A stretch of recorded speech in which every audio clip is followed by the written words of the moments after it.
jatuh hati saat melihatnya. Gadis itu bernama Dedes. Itu terus menyebar hingga ke Tumapel dan sampai ke telinga akunya Tumapel, yaitu Tunggul Ametung. Mengetahui bahwa belum ada laki-laki yang berhasil melamar Dedes, maka semakin tertantanglah Tunggul Ametung untuk menjadikan Dedes sebagai istrinya.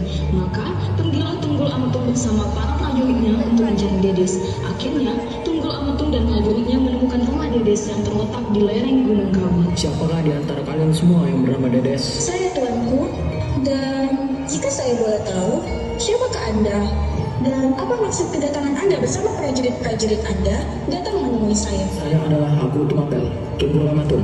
Saya datang menemuimu dengan maksud untuk melamar dan mempersuntingmu untuk menjadikan permaisuri dari Tumapel. Apakah kau bersedia menerima tawaranku ini? Maafkan saya, tuanku. Bukan maksud merendahkanmu. Hanya saja saya tidak bisa mengambil keputusan sebesar itu sendirian. Jika engkau bersedia, tolong tunggulah ayah saya kembali dari berburu. Lubuk hati yang terdalam, Dedes tidak ingin menerima lamaran dari Tunggul Ametung.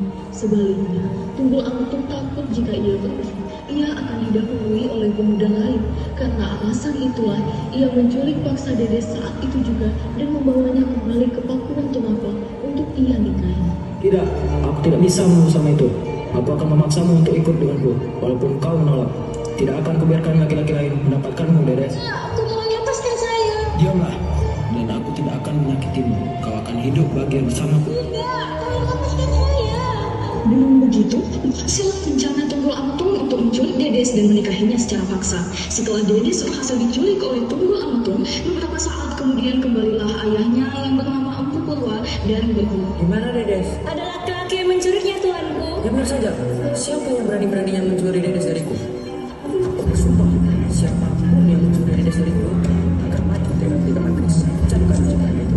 Sampainya Tunggul Ametung kembali ke Pakuan Tumapel, ia langsung melaksanakan pernikahannya dengan Dedes. Mau sekeras apapun Dedes menolak pernikahannya, ia tidak bisa melakukan apapun.